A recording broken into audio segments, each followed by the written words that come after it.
दीदी किसान, बदलते भारत की शान।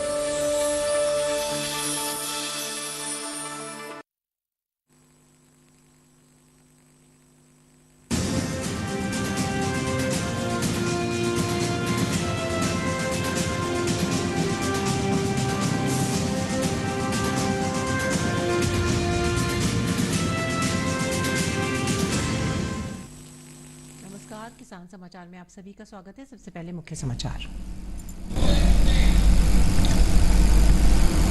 धनतेरस पर्व पर प्रधानमंत्री ने मध्य प्रदेश के 4.51 लाख से अधिक लाभार्थियों को सौंपी घर की चाबी। सतना में गृह प्रवेशम कार्यक्रम में हुए वर्चुअली शामिल।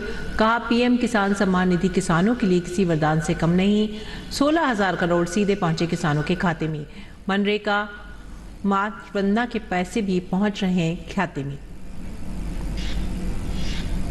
देश भर में मनाया जा रहा है 7वां आयुर्वेद दिवस। केंद्रीय आयुष राज्य मंत्री ने कोविड महामारी के दौरान मंत्रालय द्वारा उठाए गए कदमों का किया जिक्र। विदेश राज्य मंत्री मीनाक्षी लेखी ने कहा, पश्चिम की दुनिया में आज म्यूजिक थेरेपी से हो रहा है कई बीमारियों का इलाज।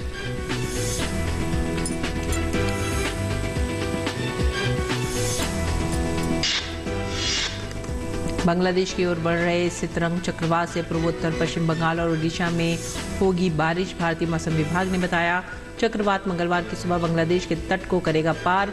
मछुआरों को बुधवार तक समुद्र में ना जाने की दी गई सलाह।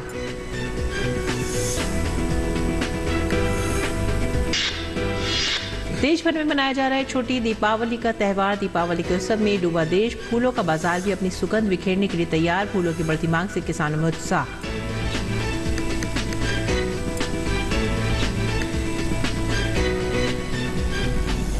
मुख्य समाचार के बाद खबरें अब विस्तार से। प्रधानमंत्री मोदी ने शनिवार को वीडियो कॉन्फ्रेंसिंग के माध्यम से मध्य प्रदेश के सतना में आयोजित प्रधानमंत्री आवास योजना ग्रामीण के अंतर्गत 4.5 लाख लाभार्थियों को दिए जाने वाले गृह प्रवेशम कार्यक्रम का उद्घाटन किया। इन सभी के घर प्रधानमंत्री आवास ग्रामीण योजना के तहत बनाए गए हैं। 4.5 लाख लाभार्थियों को घरों की चाबी दी गई। पीएम मोदी ने कहा कि यह हमारी सरकार का सौभाग्य है कि पिछले 8 वर्षों में हम पीएम आवास योजना के तहत 3.5 करोड़ गरीब परिवारों का सबसे बड़ा सपना पूरा कर पाए हैं। ये हमारी सरकार का सौभाग्य है कि बीते 8 वर्षों में वो पीएम आवास योजना के तहत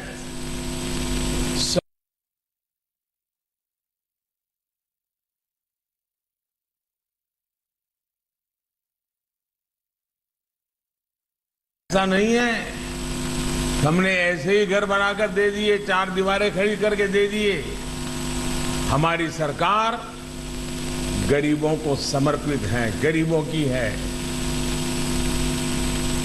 पीएम ने बताया कि सरकार हर गरीब को अपनी पक्की छत देने के लिए दिन रात काम कर रही है, इसलिए आज इतनी बड़ी संख्या में घर बन रहे हैं। मध्य प्रदेश में भी पीएम आवास योजना के तहत करीब 30 लाख घर बनाए जा चुके हैं। करीब 10 लाख घरों पर काम चल रहा है। देश की करोड़ों माताओं की संतान के तौर पर मुझे अपने करोड़ों गरीब परिवारों को इस कुचक्र से बाहर निकालने का मौका मिला है। हमारी सरकार हर गरीब को अपनी पक्की छत देने के लिए दिन रात काम कर रही है। इसलिए आज इतनी बड़ी संख्या में ये घर बन रहे हैं। मध्य प्रदेश में भी पीएम आवास योजना के तहत करीब 30 लाख घर बनाए जा चुके हैं। अभी 9-10 लाख घरों पर काम चल रहा है। प्रधानमंत्री ने कहा कि पीएम किसान सम्मान निधि भी किसान के लिए वरदान साबित हो रही है। इसके तहत 16,000 करोड़ सीधे किसानों के खातों में पहुंचे हैं। केंद्र सरकार की पीएम किसान सम्मान निधि भी किसानों के लिए वरदान साबित हो रही है। आपने देखा होगा कुछ दिन पहले ही जो 16,000 करोड़ रुपए उसकी जो किस्त भेजी थी वो हर लाभार्थी किसान तक पहुंच गई, फौरन पहुंच गई, दूसरी मिनट। अभी 2 लाख करोड़ रुपए से अधिक किसानों के बैंक खाते में हमारी सरकार ने जमा कराए और ये मदद तब पहुंची है जब बुआई का समय होता है, जब खाद के लिए, दवाओं के लिए किसानों को जरूरत होती है। किसान फसल बेचते हैं तो पैसा भी अब सीधे बैंक अकाउंट में आता है। मनरेगा का पैसा भी सीधा बैंक खाते में जाता है। यहां तक कि हमारी गर्भवती माताओं को जब अच्छे खाने की सबसे अधिक जरूरत होती है तब मातृ वंदना योजना से हजारों रुपए सीधे उन तक पहुंचते हैं। पीएम मोदी ने कहा कि किसानों के लिए ड्रोन भी अहम भूमिका निभा रहा है। गांव-गांव में ड्रोन से घरों के सर्वे हो रहे हैं। पहले जो काम पटवारी करते थे, रेवेन्यू डिपार्टमेंट के कर्मचारी करते थे, अब वही काम टेक्नोलॉजी से ड्रोन आकर के कर देता है। देश में पहली बार स्वामित्व योजना से गांव के घरों के नक्शे बनाए जा रहे हैं और ग्रामीणों को स्वामित्व के प्रमाण पत्र दिए जा रहे हैं ताकि सीमा के विवाद ना हो,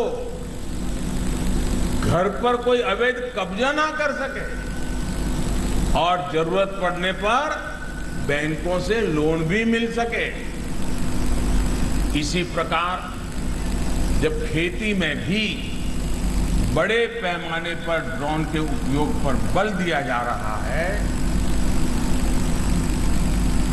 प्रधानमंत्री मोदी ने कहा कि अब हर खाद भारत नाम से मिलेगी। कीमत भी लिखी है, उसमें लिखी कीमत से ज्यादा किसी किसान को देने की जरूरत नहीं है।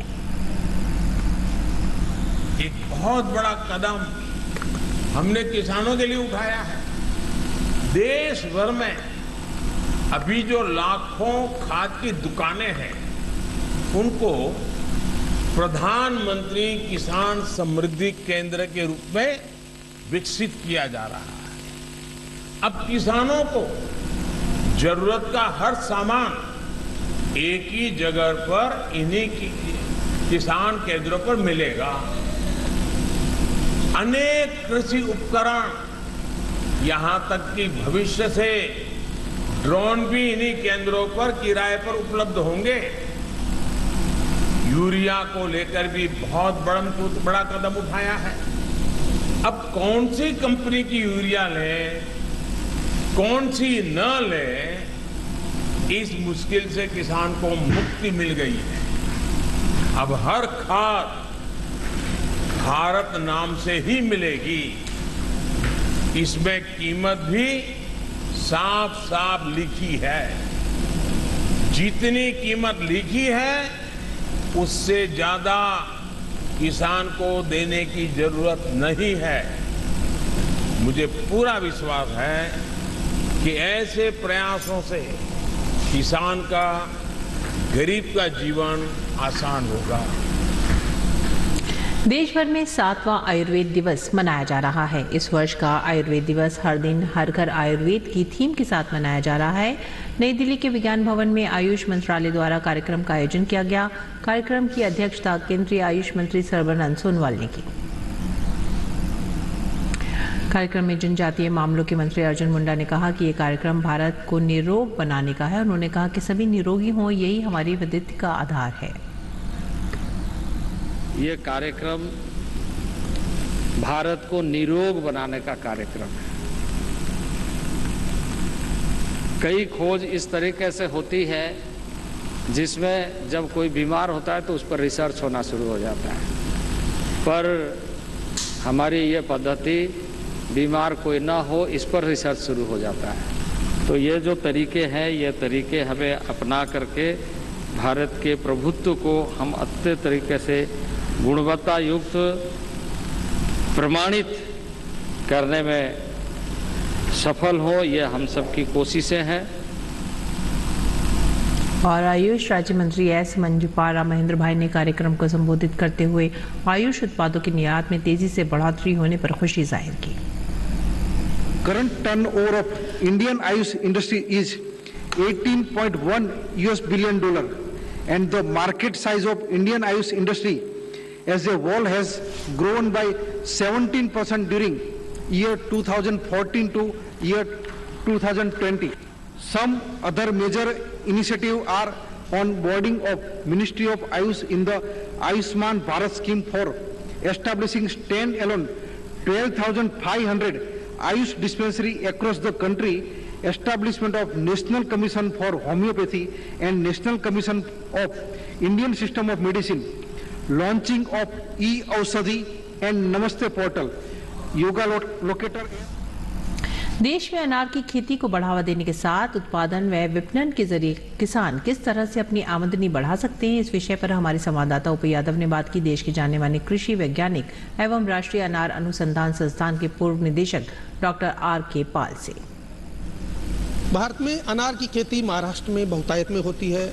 अनार के रस में औषधीय गुणों के साथ साथ कई तरह की विशेषता होती है।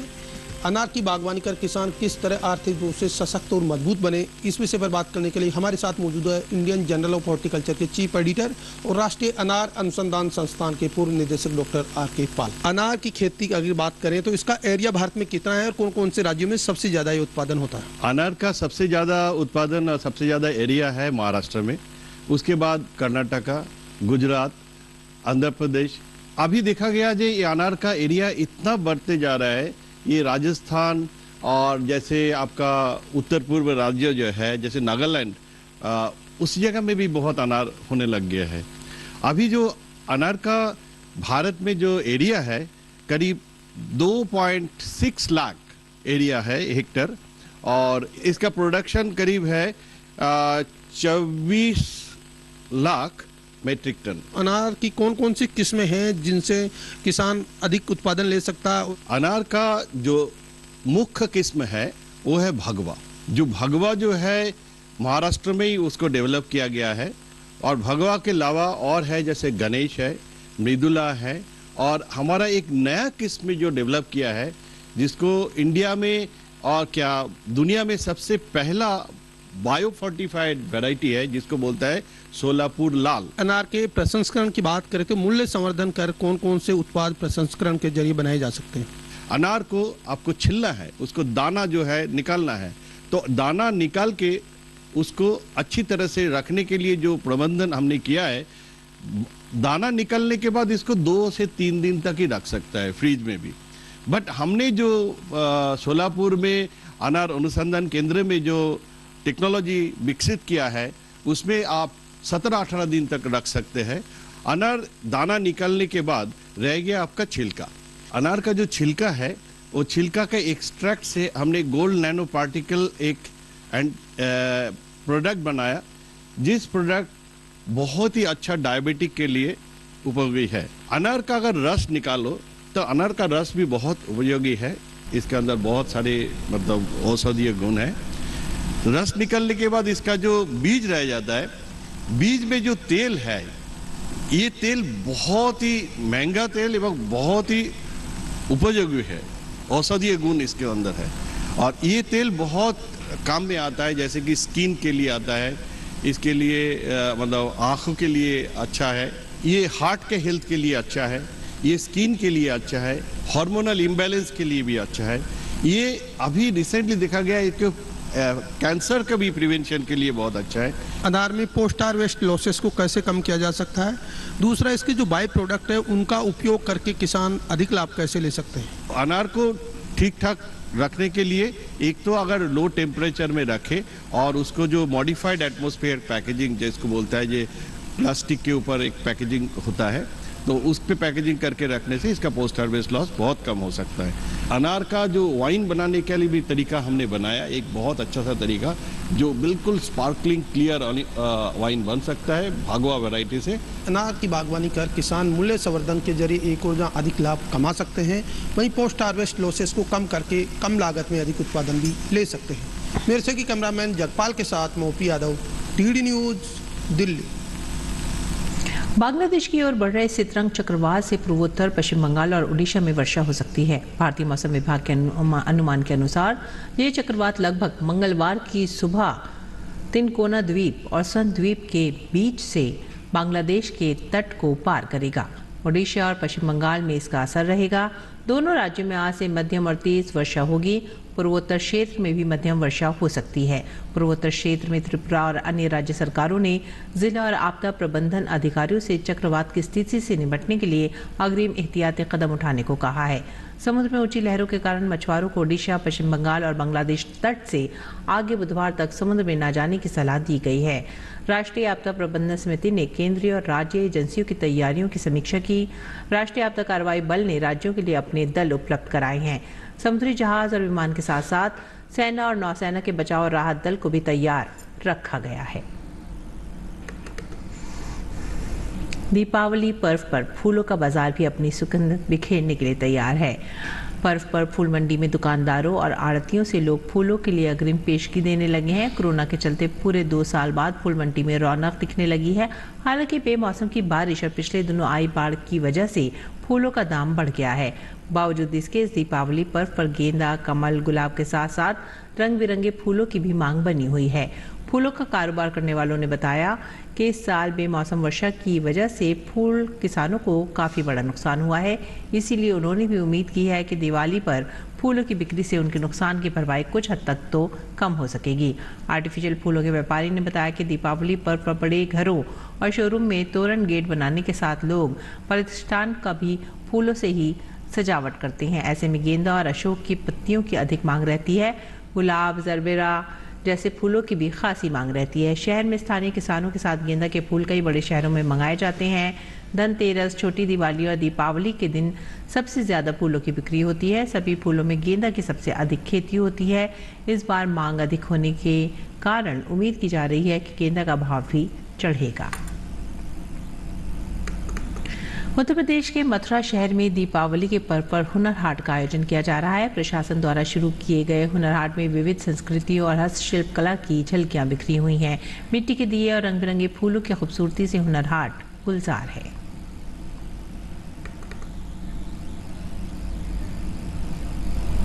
और अब बात करेंगे मंडी भाव की। आइए देखते हैं क्या रहा देश भर की मंडियों में भाव।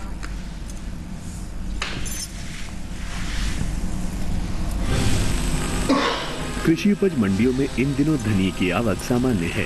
बात इसके हाजिर भाव की करें तो एगमार्क नेट के अनुसार गुजरात की राजकोट मंडी में 21 अक्टूबर को धनिये का भाव रहा 9,650 रुपए, जो कि 22 अक्टूबर को 50 रुपए की तेजी के बाद 9,700 रुपए हो गया। यहीं की मांगरोल मंडी में इस दौरान धनिये का कारोबार स्थिर भाव पर हुआ। 21 अक्टूबर को यहां धनिये का भाव रहा 10,530 रुपए, जो कि 22 अक्टूबर को भी 10,530 रुपए पर टिका रहा। इसी तरह महाराष्ट्र की पुणे मंडी में भी धनिये के सौदे स्थिर भाव पर हुए।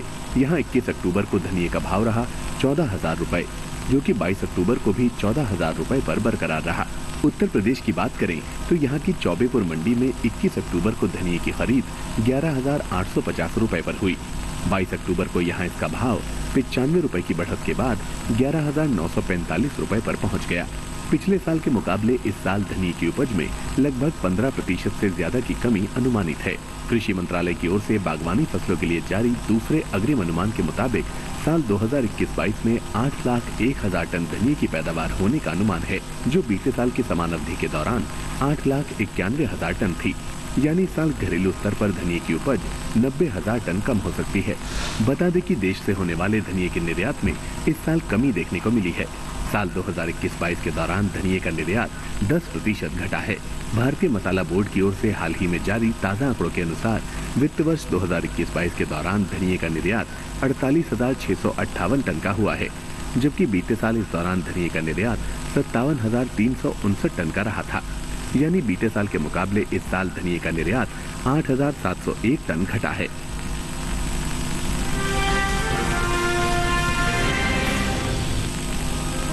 शनिवार को ज्यादातर मंडियों में टमाटर के भाव में मिला जुला रुख देखने को मिला। गुजरात की राजकोट और सूरत मंडी में टमाटर के सौदे नरमी के साथ हुए। वहीं राजस्थान की जोधपुर मंडी में टमाटर के भाव में मजबूती के साथ कारोबार हुआ, जबकि उत्तर प्रदेश की गाजियाबाद मंडी में इस दौरान टमाटर के भाव स्थिर रहे। बात इसके हाजिर भाव की करें तो एगमार्क नेट के अनुसार गुजरात की राजकोट मंडी में 21 अक्टूबर को टमाटर का भाव रहा 3,500 रुपए। 22 अक्टूबर को इसके भाव में 500 रुपए की गिरावट आई और भाव हो गया 3,000 रुपए। वहीं सूरत मंडी में भी इस दौरान टमाटर के सौदों में नरमी के साथ कारोबार हुआ। 21 अक्टूबर को यहां टमाटर का भाव था 3,250 रुपए। 22 अक्टूबर को इसके सौदे 250 रुपए लुढ़ककर 3,000 रुपए पर हुए। राजस्थान की जोधपुर मंडी में टमाटर के भाव में बढ़त देखने को मिली। यहां 22 अक्टूबर को टमाटर 600 रुपए उछलकर 1,400 रुपए से 2,000 रुपए हो गया। उत्तर प्रदेश की गाजियाबाद मंडी में बीते 2 दिनों के दौरान टमाटर के भाव स्थिर रहे। यहां 21 और 22 अक्टूबर को टमाटर 2,950 रुपए पर बिका। इस साल देश में टमाटर की उपज में कमी का अनुमान है। बीते साल के मुकाबले इस साल टमाटर की पैदावार में 8 लाख टन से अधिक की कमी हो सकती है। कृषि मंत्रालय की ओर से बागवानी फसलों के लिए जारी दूसरे आंकलन के मुताबिक देश भर में साल 2021-22 के दौरान टमाटर की उपज 2,03,36,000 टन होने का अनुमान जताया गया है, जबकि बीते साल की समान अवधि के दौरान टमाटर की पैदावार 2,11,81,000 टन रही थी।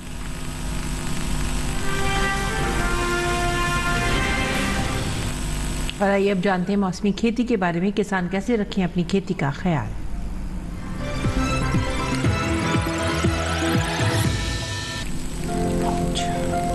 पंजाब के पश्चिमी इलाकों में पकी धान की कटाई कर लें और कपास की पकी फसल की भी तोड़ाई जारी रखें। यहाँ मूली, शलजम और गाजर की बुआई की जा सकती है।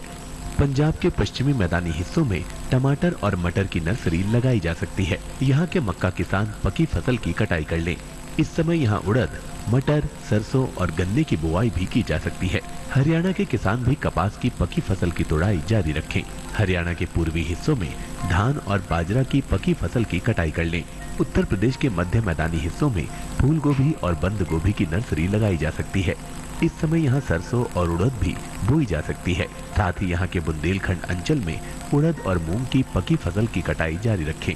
बिहार के दक्षिण जलोढ़ अंचल में मटर और आलू की बुआई कर लें। यहाँ के बस्तर पठारी अंचल में मक्के की बुआई की जा सकती है। साथ ही यहाँ पालक, मूली और मटर की बुआई भी की जा सकती है। यहाँ के पश्चिमी पठारी इलाकों में किसान अलसी के बीजों की बुआई कर सकते हैं। ओडिशा के पूर्वी और दक्षिण पूर्वी तटीय मैदानी हिस्सों में मूंगफली की पकी फसल की खुदाई जारी रखें। यहाँ मूंग, उड़द और चने की बुआई की जा सकती है। यहाँ के उत्तर मध्य पठारी इलाकों में मूली, बंद गोभी, फूल गोभी, ग्वार और टमाटर की बुआई की जा सकती है। ओडिशा के उत्तर पश्चिमी पठारी हिस्सों में धान और दलहन की कटाई कर लें।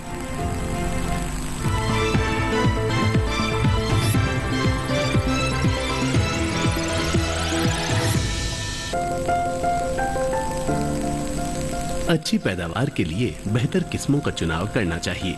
हरी मिर्च की पूसा सदाबहार एक उन्नत किस्म है। इस किस्म की बुआई पूरे भारत में की जा सकती है। बुआई के बाद आप 1 हेक्टेयर से 95 क्विंटल पैदावार ले सकते हैं। हरी मिर्च की इस किस्म के पौधे सीधे होते हैं और उनकी ऊंचाई 60 से 80 सेंटीमीटर तक होती है। इस किस्म में मिर्च की लंबाई 6 से 8 सेंटीमीटर होती है और एक गुच्छे में 6 से लेकर 14 मिर्च लग सकती हैं। हरी मिर्च की पूसा सदाबहार किस्म रोपाई के 75 से 80 दिनों बाद तैयार हो जाती है। हरी मिर्च की बुआई के लिए 1 से 1.5 किलो बीज लें। बीजों की इतनी मात्रा 1 हेक्टेयर खेत के लिए काफी रहेगी। बुआई करते समय कतार से कतार की दूरी 45 से 60 सेंटीमीटर और पौध से पौध का फासला 30 से 45 सेंटीमीटर रखें। बुआई के तुरंत बाद पहली सिंचाई कर दें। इस समय 10 से 12 दिनों के अंतराल पर फसल में सिंचाई करें, जबकि गर्मी के मौसम में हर 7वें दिन फसल में सिंचाई करना अच्छा रहता है। फसल में खरपतवार नियंत्रण के लिए समय समय पर खुरपी से निराई गुड़ाई करें। हरी मिर्च में आर्द्र गलन रोग होने का खतरा बना रहता है। इसके अलावा थ्रिप्स और माहू कीट भी लग सकता है। हरी मिर्च की फसल को रोगों से बचाने के लिए विशेषज्ञों की सलाह लेते रहें। ध्यान रखें कि दवा का छिड़काव संबंधित विशेषज्ञ की सलाह से सिर्फ प्रभावित जगह पर ही करना है।